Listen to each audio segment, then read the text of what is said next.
everyone, this is Lost Furukawa and welcome back again to another Boracay vlog. And for today's vlog guys, tayo ay pabalik na ng Manila.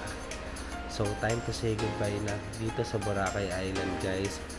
And sana ay makagawa pa ulit tayo in the future ng more Boracay vlogs pa. Pero bago ang lahat, subscribe muna kayo sa channel ko. Tulungan mo na ka-reach ang 10k subscribers para makapag-join tayo ng GoPro Hero Camera. And para sa mga bago nga pala sa channel ko, ako nga pala isang travel vlogger and gumagawa akong mga travel guides both local or international. Kaya sa mga hindi pa nakaka-subscribe, subscribe na.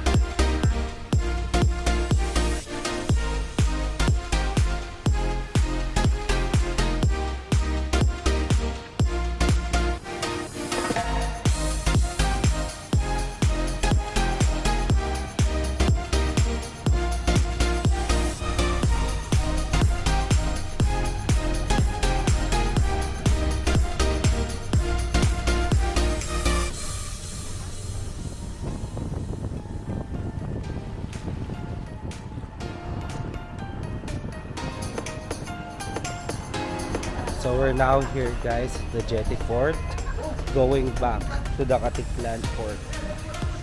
So may nagsundo, si ate pala kanina yung magsusundo sa atin. So ito na yung part na binayaran natin dun sa Easy Travel and Tours. And Mabuhay Host pala yung pangalan nila. So nalito ako guys kasi akala ko Easy Travel and Tours yung hahanapin ko.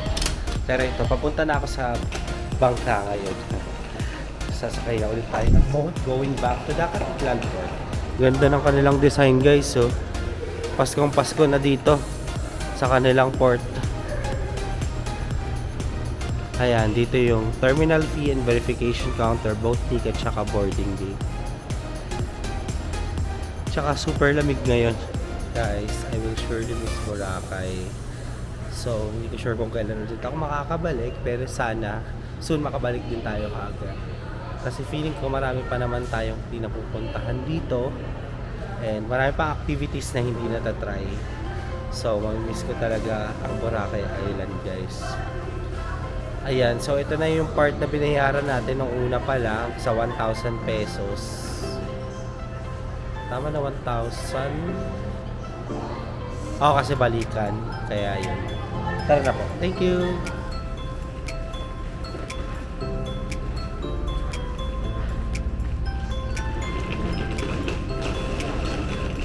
So may finilapan lang ako sa saglit guys na boat ticket.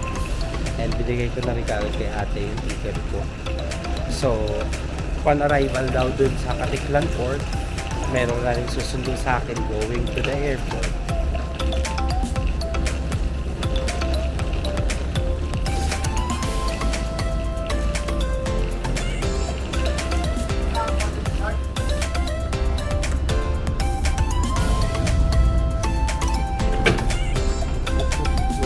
Hope ya. Okay.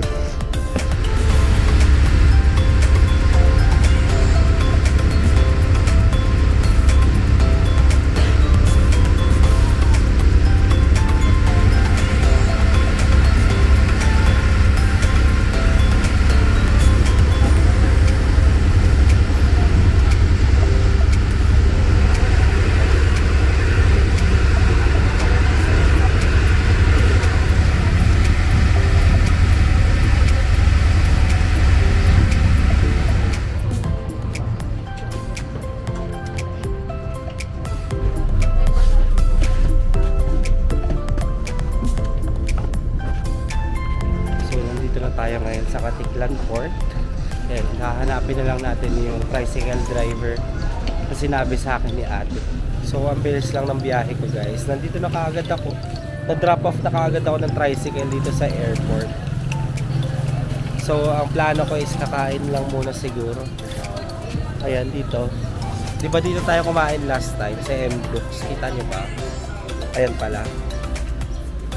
So dyan din ba tayo kakain ngayon? So nakaupo na tayo dito sa M-Duke restaurant. So ito rin kakainan natin ngayon. Kasi meron na rin pala silang free coffee dito kapag nag-avail ka ng kanilang breakfast meal. Ang bilis lang ng biyahe kasi from Jetty Port to Katiklan Port, parang ang biyahe is 10 minutes lang. Then yung tricycle nga parang 5 minutes away lang, nasa airport na kaagad. Diba? Napakabilis ng biyahe. So ito, pipili muna tayo. So ito yung kanilang menu guys. Kayo na bahala pumili dyan kung sakali. Kung may magustuhan kayo. Ayan, may sandwiches din sila.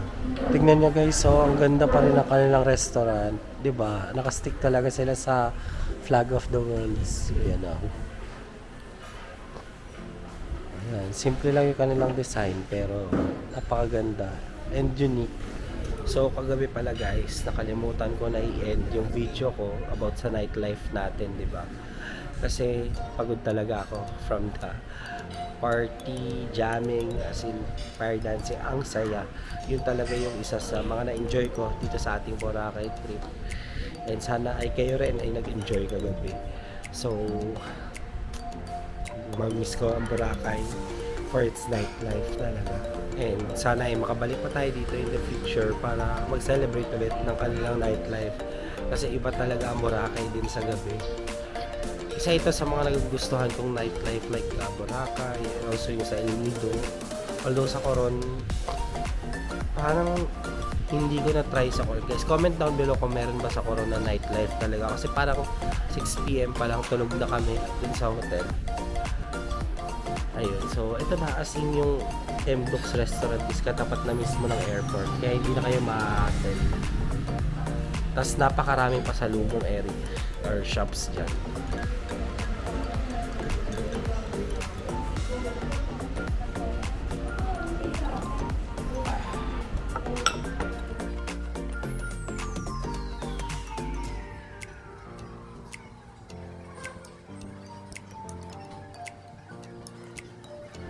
So, doon na tayo mag-breakfast dito sa M-Dux.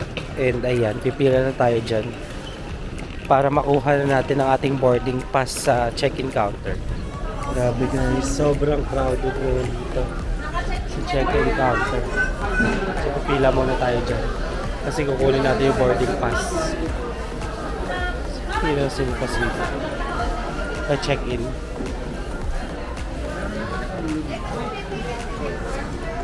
Pila pa per check-in? Okay.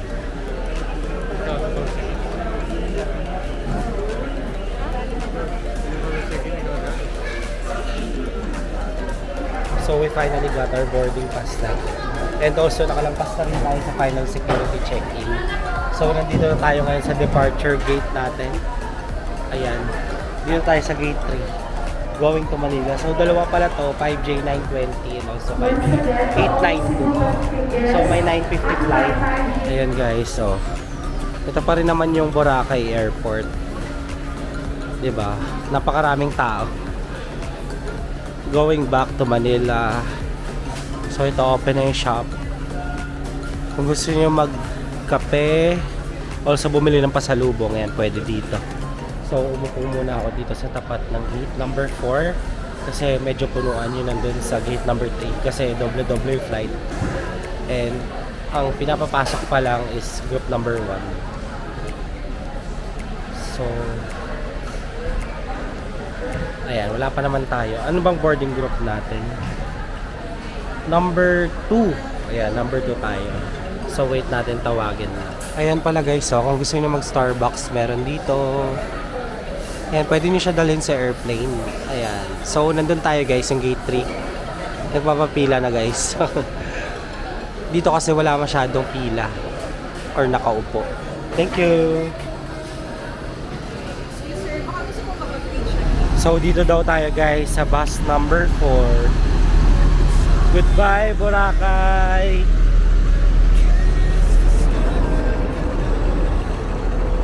Sorry. 892?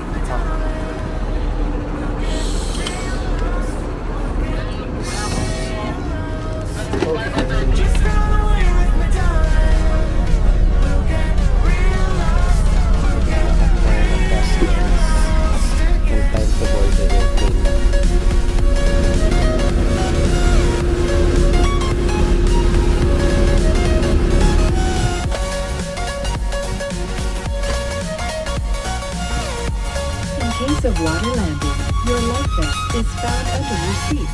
Remove sharp objects from your body. So, nandito na tayo ngayon.